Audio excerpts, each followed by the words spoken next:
السلام عليكم ورحمة الله وبركاته. إن الحمد لله نحمده ونستعينه ونستغفره ونعوذ بالله من شرور أنفسنا ومن سيئات أعمالنا. من يهده الله فلا مضل له ومن يضلل فلا هادي له، وأشهد أن لا إله إلا الله وحده لا شريك له، وأشهد أن محمدًا عبده ورسوله. أما بعد، فإن خير الحديث كتاب الله، وخير الهدي هدي محمد صلى الله عليه وسلم، وشر الأمور محدثاتها، وكل محدثة بدعة، وكل بدعة ضلالة، وكل ضلالة في النار. أعوذ بالله السميع العليم من الشيطان الرجيم من همزه ونفخه ونفسه. والذين جاءوا من بعدهم يقولون ربنا اغفر لنا ولإخواننا الذين سبقونا بالإيمان ولا تجعل في قلوبنا غلا للذين آمنوا ربنا إنك رؤوف رحيم. اسٹیج پر موجود تمام ہی معزز علماء، ذمہ داران جماعت اور جمعیت، دور و نزدیک سے آئے ہوئے دفاع صحابہ کانفرنس کے معزز شرکاء اور پردہ نشین خواتین اسلام،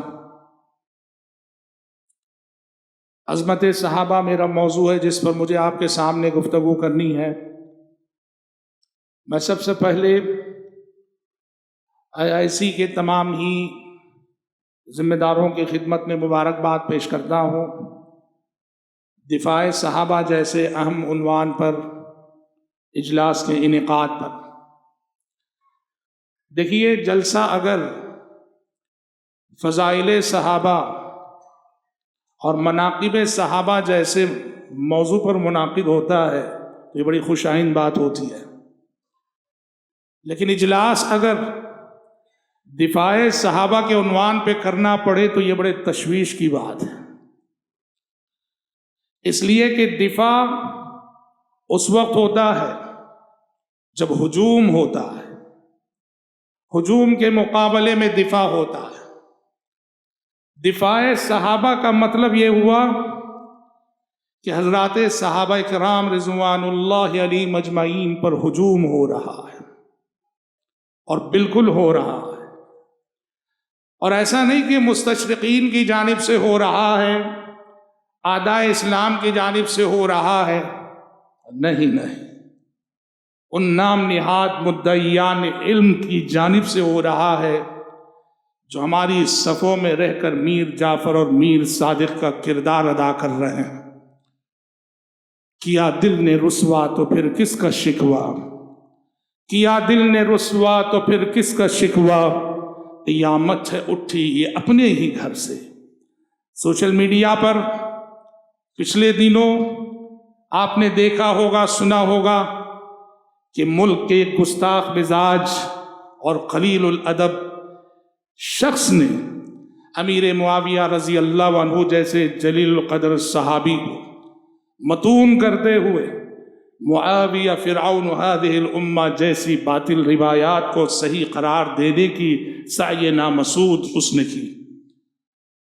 حالات کی ستم ظریفی دیکھیے، حالات کی ستم ظریفی دیکھیے کہ ہمیں دنیا کو بتانا پڑ رہا ہے کہ لوگوں صحابہ سچے تھے، صحابہ امانت دار تھے، صحابہ ایماندار تھے، یہ بتانا پڑ رہا ہے. حالانکہ یہ وہ حقیقت ہے جو حقیقت کے اظہر من الشمس ہے، اور اس کے باوجود آج دنیا کو بتانا پڑ رہا ہے کہ صحابہ امانت دار تھے، دیانت دار تھے، سچے تھے. متنبی نے کہا تھا وَلَيْسَ يَصِحُّ فِي الْأَذْهَانِ شَيْءٌ وَلَيْسَ يَصِحُّ فِي الْأَذْهَانِ شَيْءٌ إِذَا احْتَاجَ النَّهَارُ إِلَى دَلِيلِ. اس نے کہا تھا کہ جب دن کو دن کہنے کے لیے دنیا ثبوت مانگے تو سمجھ جاؤ کہ لوگوں کے دماغ ٹھکانے پر نہیں ہیں. حضرات صحابہ کرام رضوان اللہ علیہم اجمعین نبی اور امت کے درمیان واسطہ تھے. اس امت کو نبی سے جو کچھ ملا، امت نے اپنے نبی اور پیغمبر سے جو کچھ پایا، اس میں واسطہ حضرات صحابہ کرام رضوان اللہ علیہم اجمعین ہی تھے۔ امت کو قرآن ملا نبی کے ذریعے سے، صحابہ ہی کے واسطے سے۔ امت کو حدیثیں ملی نبی سے، صحابہ ہی کے واسطے سے۔ امت کو دین ملا نبی سے، صحابہ ہی کے واسطے سے۔ امت کو شریعت ملی نبی سے، صحابہ ہی کے واسطے سے۔ امت کو احکام اور مسائل کا علم ملا نبی سے، صحابہ ہی کے واسطے سے۔ امت اور نبی کے درمیان صحابہ واسطہ تھے۔ صحابہ کو متون کرنے کا مطلب یہ ہے، صحابہ کے اعتماد کو مجروح کرنے کا مطلب یہ ہے، اپنے دین کے اعتماد کو مجروح کرنا، قرآن کے اعتماد کو مجروح کرنا، احادیث رسول کے اعتماد کو مجروح کرنا، اور دین و شریعت کے اعتماد کو مجروح کرنا ہے۔ حضرات، صحابہ کرام رضوان اللہ علیہم اجمعین، یہ وہ مقدس جماعت تھی، یہ وہ مقدس جماعت تھی کہ جس جماعت کے ایک ایک فرد کو نبی کریم صلی اللہ علیہ وسلم نے اخلاق نبوت کے آئینے میں سنوارا اور نکھارا تھا۔ نتیجے میں ایک ایک صحابی اپنی جگہ عبقری شخصیت کا حامل بن گیا، اور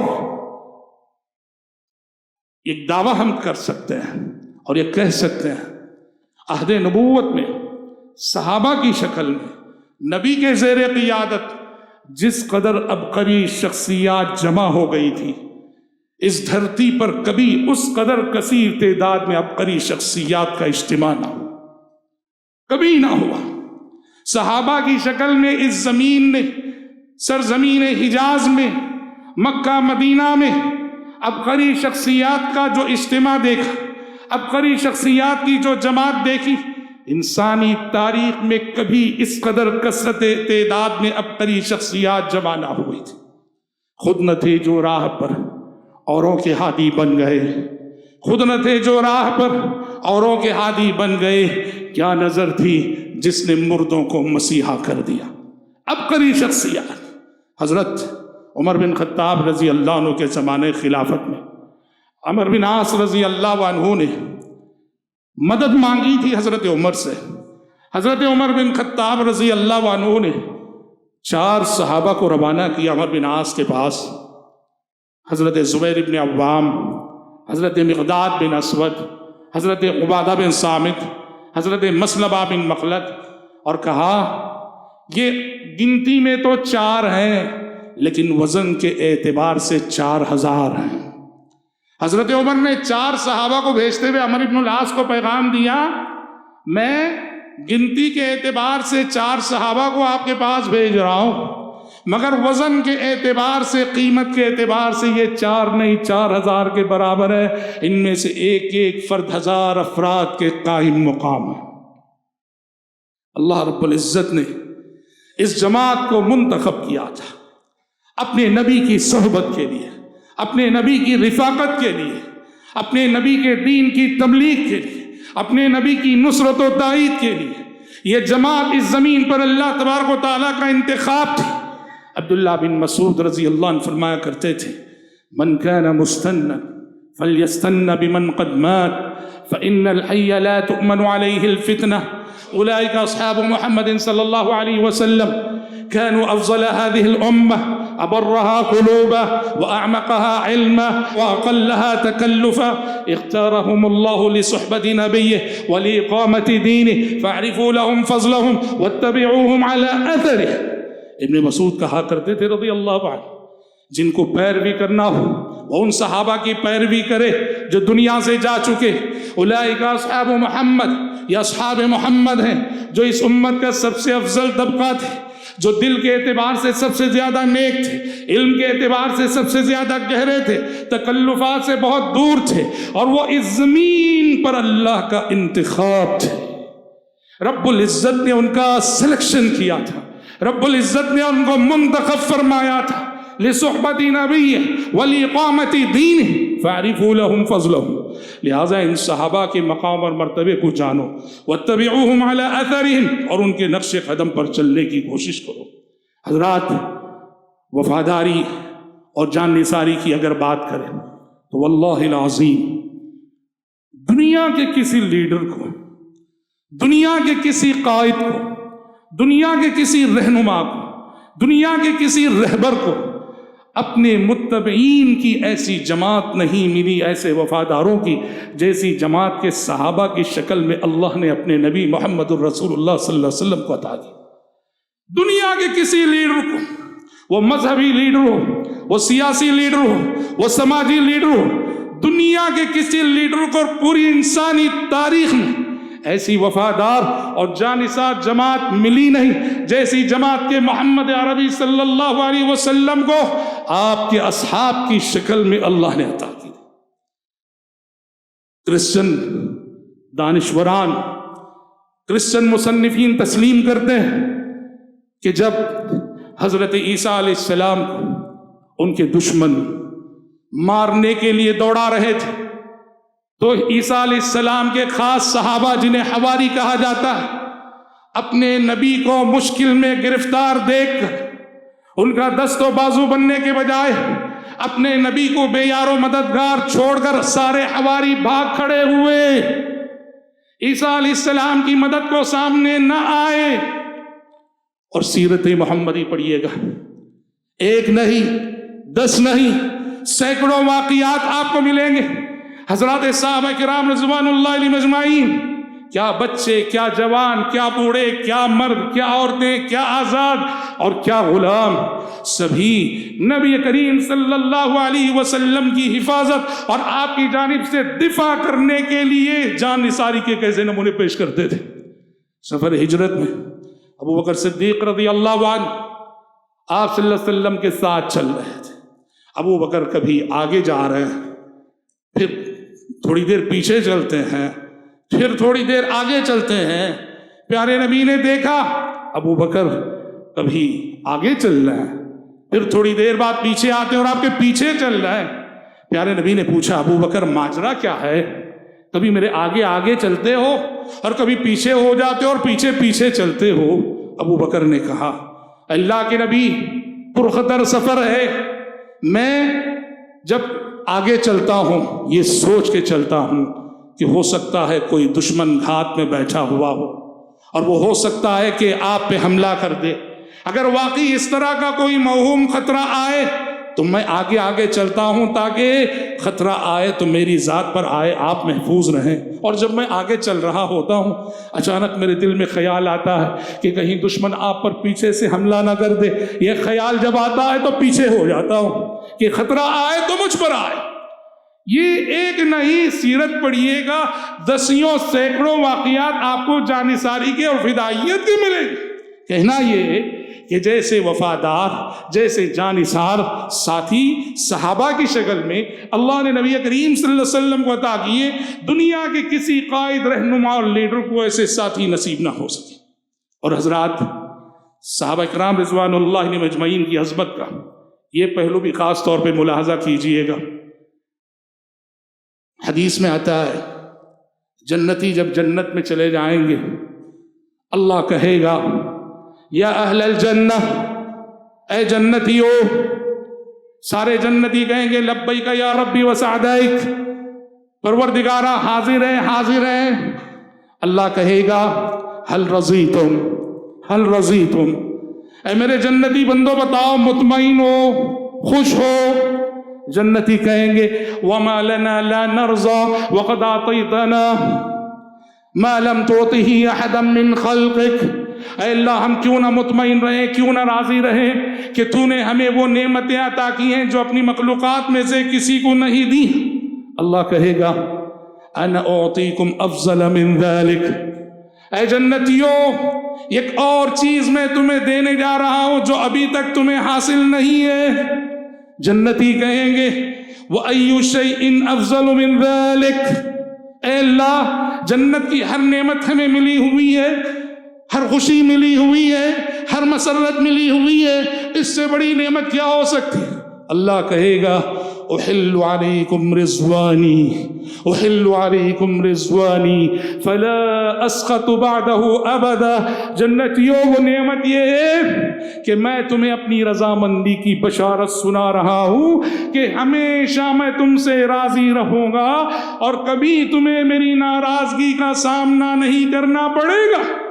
حضرات یہاں جو بات مجھے کہنی ہوئی ہے کہ جنت میں جانے کے بعد جنتیوں کو جنت کی مادی نعمتوں سے بڑھ کر جو نعمت ملے گی اللہ کی رضا اور خوشنودی کی شکل میں، صحابہ کی جماعت یہ وہ جماعت ہے جس جماعت کو اللہ وہ نعمت اس آخرت سے پہلے اسی دنیا میں عطا کر چکا ہے. رضی اللہ عنہم ورضوا عنہ، رضی اللہ عنہم ورضوا عنہ. جو رب کا کلام کہتا ہے یہ رضا اللہ، یہ وہ نعمت ہے جو جنتی بندوں کو جنت میں جانے کے بعد ایک عظیم نعمت کی شکل میں ملنے والی ہے. قربان جائیے اصحاب رسول کہ انہیں اللہ رب العزت نے وہ نعمت جیتے جی اسی دنیا میں عطا کر. رضی اللہ عنہم ورضوا عنہ. اور شیخ الاسلام امام ابن تیمیہ رحمۃ اللہ علیہ فرماتے ہیں یہ جو اللہ نے کہا رضی اللہ عنہم ورضوا عنہ، یہ آیت اپنے اندر بڑا معنی رکھتی ہے اور بہت بڑا معنی یہ ہے. صحابہ بھی بشر تھے، صحابہ بھی انسان تھے. کبھی ان کی زندگیوں میں بھی بشری تقاضے غالب آ جایا کرتے تھے، کبھی ان سے بھی لغزشیں اور خطائیں سرزد ہو جایا کرتی تھی. ابن تیمیہ لکھتے ہیں رضی اللہ عنہم کا مطلب کیا ہے جانتے ہو؟ رضی اللہ عنہم کا مطلب یہ ہے صحابہ سے مستقبل میں جو بھی غلطیاں ہوں گی وہ سب معفو عنہ. اللہ نے جب یہ کہا میں میرے نبی کے صحابہ سے راضی ہو چکا، رضا کا فیصلہ وہ فیصلہ ہے جو کبھی بدلنے والا نہیں. رب کو معلوم تھا کہ جمل میں کیا ہونے والا ہے، رب کو معلوم تھا کہ صفین میں کیا ہونے والا ہے. اس کے باوجود جب رب نے کہا رضی اللہ عنہم تو دلیل ہے اس بات کی کہ صحابہ کی یہ بشری تقاضے اللہ نے معاف کر دیے، اس لیے کہ ان کی قربانیوں کے مقابلے میں ان کی یہ اجتہادی لغزشیں کوئی معنی نہیں رکھتی. رضی اللہ عنہم ورضوا. اسی لیے صحابہ کی اس جماعت کو کتاب و سنت میں معیار حق قرار دیا گیا ہے، حق کا پیمانہ قرار دیا گیا ہے، حق و باطل کی کسوٹی قرار دیا گیا ہے. قیامت کی صبح تک آنے والے انسانوں کے ایمان کو جانچنے کے لیے شریعت جو پیمانہ دیتی ہے وہ صحابہ کی فہم ہے، صحابہ کی سمجھ ہے. جب قرآن کہتا ہے فَإِنْ آمَنُوا بِمِثْلِ مَا آمَنْتُمْ بِهِ فَقَدِ اهْتَدَوْا، اگر وہ ایمان لائے ویسے جیسے اے اصحاب رسول تم ایمان لائے ہو فَقَدِ اهْتَدَوْا، تب یہ ہدایت پا گئے. فرقہ ناجیہ کی علامت جب بتائی تو کہا مَا أَنَا عَلَيْهِ الْيَوْمِ وَأَصْحَابِي. آپ چاہتے تو اکتفا کرتے مَا أَنَا عَلَيْهِ الْيَوْمِ پہ، لیکن آپ نے ما انا علیہ اليوم پہ اکتفا نہ کیا، آپ نے کہا ما انا علیہ اليوم واصحابی. فرقہ ناجیہ وہ ہے جو اس نہج پہ چلے، اس طریقے پہ چلے جس نہج پر میں اور میرے صحابہ ہیں. قل هذه سبیلی ادعو الى اللہ على بصیرة انا ومن اتبعنی وسبحان اللہ وما انا من المشرکین. علیکم بسنتی وسنت الخلفاء الراشدین. علیکم بسنتی میں سارا دین آ گیا، پر پیارے نبی نے الگ سے سنت الخلفاء الراشدین کہہ کر اتباع منہج صحابہ کی ترغیب دی. اس لیے صحابہ حق و باطل کا پیمانہ، صحابہ کو جو مانے وہ حق پرست ہے، صحابہ کو جو نہ مانے وہ باطل پرست ہے. آیت المؤمن حب الانصار و آیت المنافق بغض الانصار. حضرات صحابہ کرام رضوان اللہ علیہم اجمعین کا وجود بہت باعث رحمت تھا، صحابہ کا وجود بہت باعث رحمت تھا. جب صحابہ زمین پر تھے اس امت کے لیے ان کا وجود باعث رحمت تھا. آج جب وہ زمین پر نہیں ہے ان کا طور طریقہ، ان کا منہج باعث رحمت ہے. صحیح مسلم کی حدیث ہے، پیارے نبی نے فرمایا النجوم امنة للسماء فإذا ذهبت النجوم أتى السماء ما توعد وأنا أمنة لأصحابي فإذا ذهبت أتى أصحابي ما يوعدون وأصحابي أمنة لأمتي فإذا ذهب أصحابي أتى أمتي ما توعد. آپ نے فرمایا آسمان پر ستاروں کا وجود آسمان کی حفاظت کا ضامن ہے کہ جب تک ستارے قائم ہیں آسمان قائم ہے، جب ستارے فنا ہو جائیں گے آسمان بھی فنا ہو جائے گا۔ کہا ویسے ہی میرا وجود میرے صحابہ کے لیے حفظ و امان کا باعث ہے۔ جب تک میں میرے صحابہ کے درمیان موجود ہوں میرے صحابہ بہت سارے فتنوں سے محفوظ رہیں گے، اور جب میں دنیا سے چلا جاؤں گا میرے صحابہ پر کچھ فتنے آئیں گے، اور میرے صحابہ جب تک موجود ہیں میری امت کے لیے ان کا وجود حفظ و امان کا باعث ہے، اور جب میرے صحابہ زمین سے ختم ہو جائیں گے اتا امتی ما توعد، میرے صحابہ کے دنیا سے جانے کے بعد میری امت پر بڑی بلائیں آئیں گی۔ پتہ چلا صحابہ کا وجود باعث رحمت، صحابہ کی فہم باعث رحمت، صحابہ کی سوچ باعث رحمت۔ حضرات صحابہ کرام رضوان اللہ علیہم اجمعین کی ایک بہت بڑی خصوصیت یہ بھی تھی، انہوں نے ہر شعبہ زندگی میں بے مثل و بے نظیر کردار پیش کیا، اور ایسا کردار کہ اگر آپ تاریخ کو کھنگال لوگے ایسا کردار آپ کو نہیں ملے گا۔ چند نمونے، چند مثالیں میں دے کر اپنے اس دعوے کو ثابت کرنے کی کوشش کروں گا۔ صحابہ نے جو کردار پیش کیا وہ بے مثل و بے نظیر کردار تھا۔ آپ بتائیے گا حضرت ام سلیم رضی اللہ عنہا نے اپنے لخت جگر کی وفات پر جو صبر کیا، کیا آپ انسانی تاریخ میں کسی ایسی ماں کو دکھا سکتے ہیں؟ آپ انسانی تاریخ میں کوئی ایسی ماں دکھا سکتے ہیں جس ماں نے اپنے لخت جگر کی وفات پر ویسا صبر کیا ہو جیسا صبر کہ ام سلیم نے کیا؟ گھر میں بچے کی لاش موجود ہے، اللہ اکبر، ابو طلحہ گھر آتے ہیں، بچہ کیسا ہے پوچھتے ہیں، فرماتی ہیں کہ جب سے بچہ بیمار ہوا اتنا آرام اسے کبھی نہیں ملا تھا جس قدر کہ وہ آرام میں اس وقت ہے۔ ابو طلحہ سمجھے کہ شفا یاب ہو گیا ہو، زینت اختیار کی، ازدواجی تعلقات قائم کیے۔ ازدواجی تعلقات قائم کرنے کے بعد شوہر سے مخاطب ہوئی، ہم کلام ہوئی، کہا میرے سرتاج بتاؤ اگر کوئی آپ کے پاس اپنی امانت رکھے اور پھر وہ آپ سے اپنی امانت طلب کرے اسے حق پہنچتا ہے کہ نہیں؟ کہا کہ بالکل۔ تو کہا بالکل، ہماری اولاد جو رب کی امانت تھی رب نے واپس لے لی ہے۔ میں یہ نہیں کہوں گا اسلامی تاریخ میں، انسانی تاریخ میں آپ نہیں دکھا سکتے کسی ماں نے اپنے لخت جگر معصوم کی لاش کو گھر میں رکھ کر اس صبر کا مظاہرہ کیا ہوگا جو صبر کے ام سلیم رضی اللہ عنہا نے کیا۔ یہ حوصلہ ایمان سے ملتا، نبی کی تربیت سے یہ حوصلہ خواتین کے اندر پیدا ہے۔ بے مثل و بے نظیر کردار۔ تجارت ہم کرتے ہیں، تجارت میں امانت داری، ایمانداری کے بہت سارے واقعات ہم نے سنے ہوں گے، لیکن کیا آپ نصح و خیر خواہی کا وہ نمونہ کہیں دکھا سکتے ہیں آپ جو نمونہ کے صحابی رسول حضرت جریر ابن عبداللہ رضی اللہ عنہ کی زندگی میں نظر آتا؟ غلام گھوڑا خرید لایا، دیکھا کہ بہت نفیس اور عمدہ گھوڑا ہے، پوچھا کتنے میں خرید لایا؟ کہا 400 درہم۔ کہا 400 درہم؟ اتنا نفیس گھوڑا، اتنا عمدہ گھوڑا 400 درہم میں؟ کہا جس نے بیچا ہے وہ بیچارہ نادان رہا ہے، نہ سمجھ رہا، اس گھوڑے کی قیمت اور زیادہ ہے، چلو مجھے لے چلو۔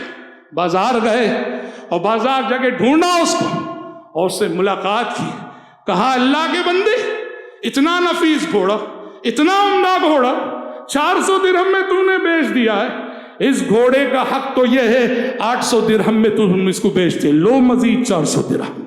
آپ بتا سکتے ہیں تجارت و کاروبار کے میدان میں ایمانداری کی نصح و خیر خواہی کا یہ درجہ یہ اصحاب رسول ہے جن کی زندگیاں بے مثال کردار رکھی۔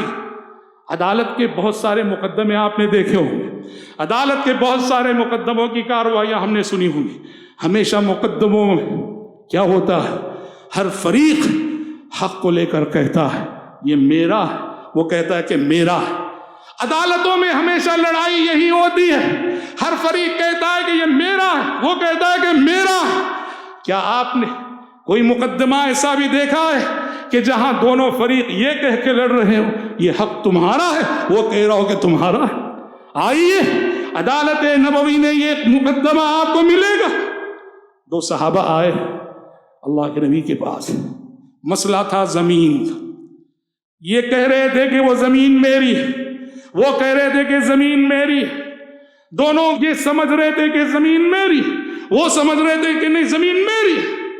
پیارے نبی نے دونوں کی گفتگو سن لی، دونوں کے پاس بظاہر کوئی دلیل نہ تھی، دعویٰ تھا دلیل نہ تھی۔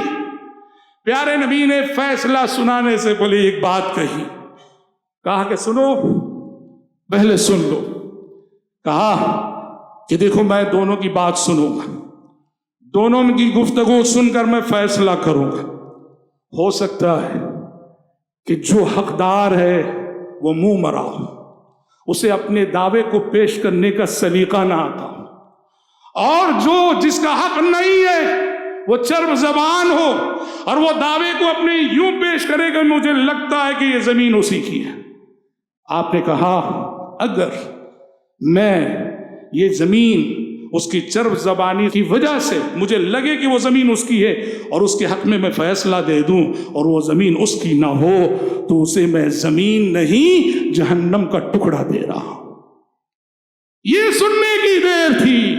تھوڑی دیر پہلے جو مقدمہ اس رخ پہ جا رہا تھا، یہ زمین میری ہے، یہ زمین میری ہے، پیارے نبی کے یہ کہنے کے ساتھ ہی مقدمہ بدل گیا۔ یہ کہنے لگے نہیں اللہ کے نبی یہ زمین ان کی ہے، وہ کہہ رہے نہیں ان کی، کہہ رہے یہ آپ کی، کہہ رہے نہیں آپ کی۔ اللہ اکبر۔ یہ کردار صرف اور صرف آپ کو عدالت نبوی میں نظر آئے گا، یہ اخلاق آپ کو صرف اور صرف اصحاب رسول کی زندگی میں نظر آئے گا۔ اس لیے بھائیو، اس بے مثل و بے نظیر کردار کی وجہ سے آپ جانتے ہیں کیا قیمت ان کے عمل کی اور کیا قیمت ان کی شخصیتوں کی، کیا وزن اللہ کے پاس ان کے عمل کا اور کیا وزن اللہ کے پاس ان کی شخصیتوں کا تھا۔ ان کے عمل کی قیمت کی اگر بات کریں تو مشہور حدیث ہے لا تسبوا اصحابی فوالذی نفس محمد بیدہ لو انفق احدکم مثل احد ذهبا لما بلغ مد احدهم ولا نصیفہ۔ کہا خدا را میرے صحابہ کو برا بھلا نہ کہنا، سن لو، اگر تم میں سے کوئی شخص، تم سے مراد کون ہے؟ قیامت تک آنے والے مسلمان، قیامت تک آنے والے مسلمان، تم میں سے کوئی شخص احد پہاڑ کے برابر سونا بھی خرچ کر لے، میرے ساتھ رہتے ہوئے میرے صحابہ نے آدھا مد جو صدقہ کیا تھا اس کے اجر و ثواب کو بھی تم نہیں پہنچ پاؤ گے۔ صحابہ کیا خرچ کر رہے ہیں؟ جو، اور ہم کیا خرچ کر رہے ہیں؟ سونا۔ مقدار کیا ہے؟ صحابہ کے صدقے کی مقدار بس ایک مد، آدھا مد، پو کلو کے برابر، اور ہماری مقدار کیا ہے؟ احد پہاڑ کے برابر۔ ہمارا احد پہاڑ کے برابر خرچ ہونے والا سونا صحابہ کے آدھے مد جو کے صدقے کے برابر بھی نہیں پہنچ پاتے۔ اور یہ حدیث اس وقت بڑی معنی خیز ہو جاتی ہے، اس وقت بڑی معنی خیز ہو جاتی ہے کہ یہ حدیث آپ نے خود صحابی سے مخاطب ہو کے فرمائی تھی، خالد بن ولید رضی اللہ عنہ سے مخاطب ہو کے فرمائی تھی، عبد الرحمن بن عوف رضی اللہ عنہ، خالد بن ولید رضی اللہ عنہ میں کچھ بشری تقاضوں کے تحت کچھ گفتگو ہو گئی، کچھ تکرار ہو گئی۔ عبد الرحمن بن عوف سابقین اولین میں سے، خالد بن ولید رضی اللہ عنہ ممن تأخر اسلامہ، بعد میں اسلام لائے، اور قرآن کیا کہتا ہے؟ لا يستوي منكم من انفق من قبل الفتح وقاتل اولئک اعظم درجة من الذین انفقوا من بعد وقاتلوا۔ صلح حدیبیہ سے پہلے جنہوں نے اسلام لا کر قربانی دی اور جو صلح حدیبیہ کے بعد اسلام لائے، قرآن کہتا ہے صلح حدیبیہ کے بعد اسلام لانے والا کوئی صحابی صلح حدیبیہ سے پہلے اسلام لائے ہوئے صحابی کے رتبے کو نہیں پہنچ پائے گا، صحابی کے رتبے کو نہیں پہنچ پائے گا۔ سوچ لو اس امت کا کوئی ولی، کوئی بزرگ، کوئی عابد، کوئی زاہد سوچا بھی نہیں جا سکتا کہ وہ صحابہ کے درجے کو پہنچے گا۔ حضرت سعید بن زید رضی اللہ عنہ کہا کرتے تھے، ابو داؤد کی روایت ہے، حضرت سعید کہا کرتے تھے صحابہ کے عمل کی قیمت اللہ کے پاس جو تھی اسے بتاتے ہوئے کہتے تھے لَمَشْهَدُ رَجُلٍ مِّنْهُمْ مع رسول اللہ صلی اللہ علیہ وسلم یغبر فیہ وجہہ خیر من عمل احدکم ولو عمر عمر نوح. حضرت سعید بن زید کہتے تھے اے لوگو، امت کے لوگو، تم اگر نوح علیہ السلام کے برابر بھی عمر پالو، نوح علیہ السلام کی عمر پالو اور نوح علیہ السلام کی عمر کا عمل لے کر آ جاؤ، تب بھی تم صحابہ کے اس اجر و ثواب کو نہیں پہنچ پاؤ گے کہ نبی کے ساتھ کسی معرکے میں، کسی سفر میں صحابی کا چہرہ غبار آلود ہوا تھا تو اس صحابی نے جو اجر و ثواب پایا تھا، تم عمر نوح کی نیکیاں لا کر بھی اس کے اجر و ثواب کو نہیں پہنچ پاؤ گے. یہ ان کے عمل کی قیمت ہے. اور ان کی ذات کی قیمت کیا تھی، ان کی شخصیتوں کی قیمت کیا تھی؟ دو حوالوں سے میں اس کی وضاحت کرنا چاہوں گا. ایک صحابی کا مقام کیا تھا اللہ کے پاس، سنیے گا، بخاری کی حدیث ہے. انس بن نضر رضی اللہ عنہ، ان کی بہن تھی ربیہ. حضرت ربیہ کا ایک خاتون کے ساتھ جھگڑا ہوا. حضرت ربیہ رضی اللہ عنہ نے اس خاتون کو گھونسا مارا، خاتون کا دان ٹوٹ گیا. مظلوم عورت کے رشتہ دار مسئلے کو پیارے نبی کی خدمت میں لے کر حاضر ہوئے. پیارے نبی نے انس بن نضر کو بلا کے کہا کہ انس، دیکھو تمہاری بہن ربیہ نے فلاں خاتون کا دان توڑا ہے اور یہ لوگ بدلہ چاہتے ہیں، قصاص چاہتے ہیں. انس بن نضر رضی اللہ عنہ نے کہا اللہ کے نبی درخواست کرے میری جانب سے کہ معاف کر دے، میری بہن سے غلطی ہو گئی. پر مظلوم عورت کے رشتہ دار تھے کہ معاف کرنے کے لیے تیار نہیں.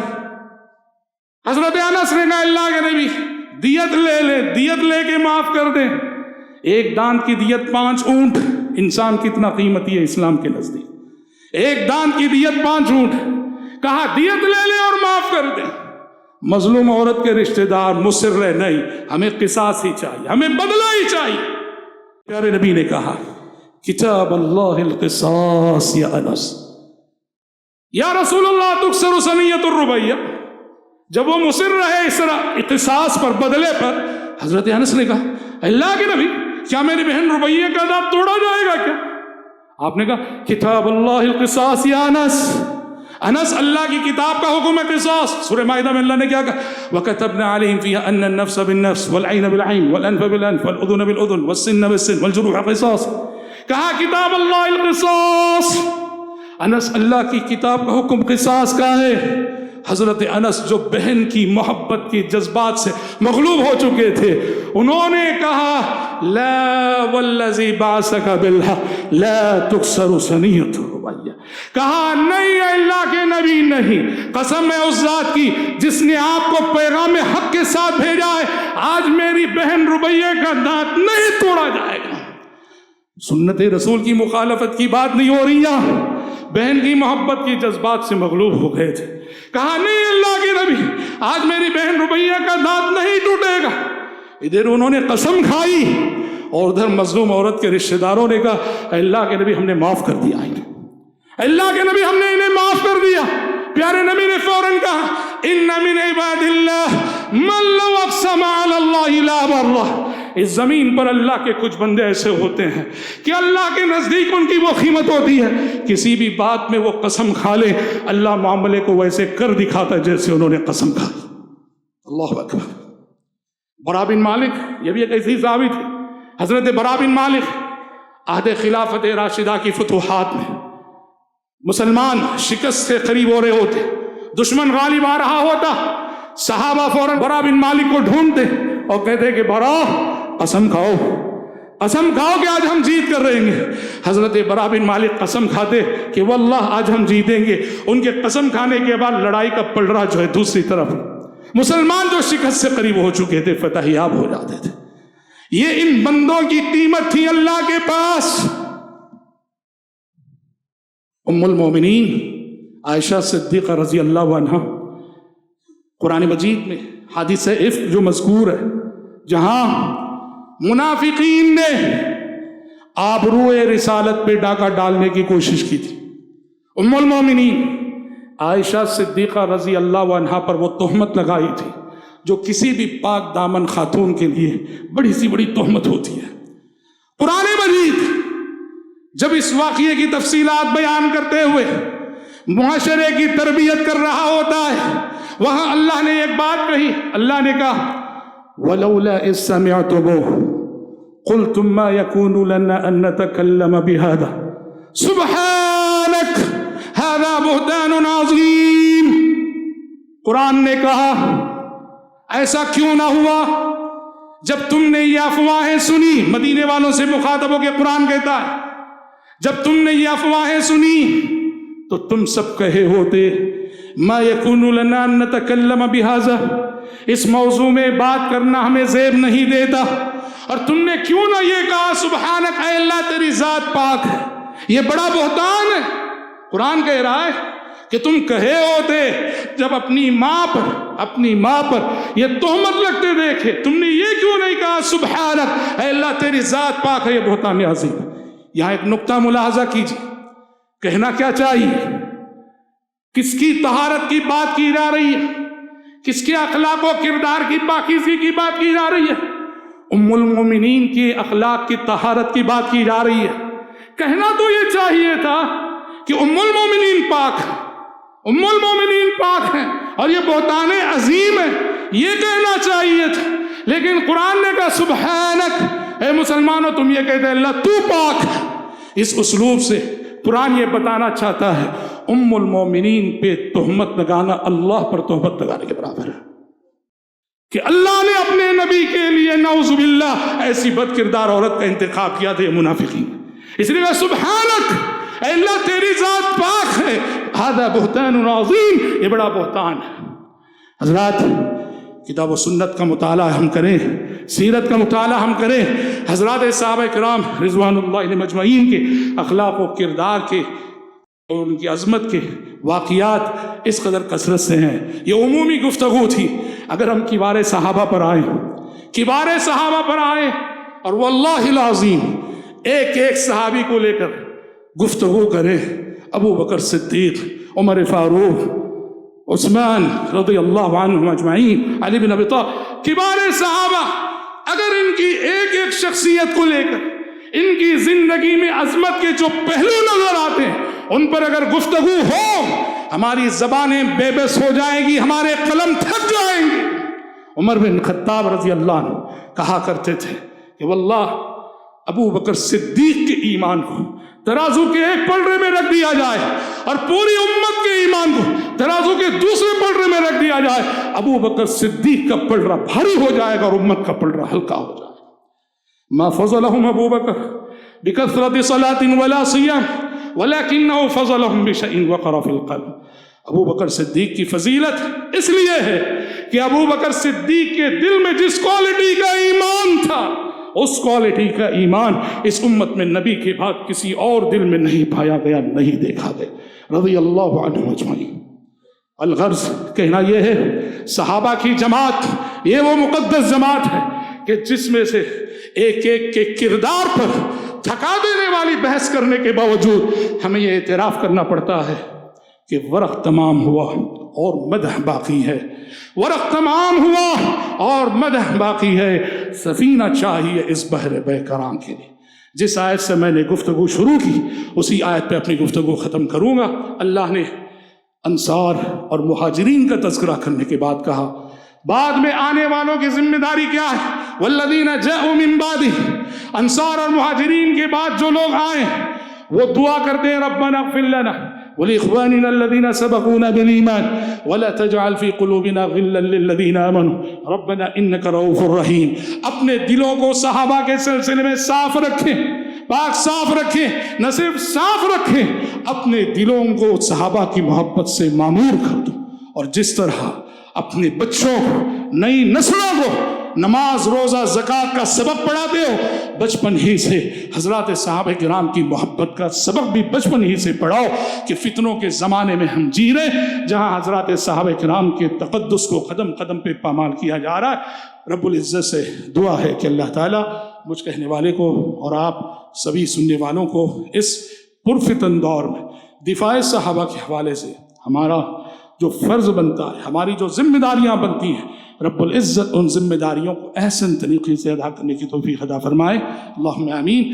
گفتگو کے اختتام پر میں پھر سے ایک مرتبہ IIC کے ذمہ داران کا، اس اجلاس کی انتظامیہ کا، خصوصاً میرے معزز بھائی شیخ کفایت اللہ شنابیلی کا تہ دل سے شکر گزار ہوں۔ رب العزت آپ سب کی کوششوں کاوشوں کو قبول فرمائے، ثمرہ اور بنائے، اللہم آمین۔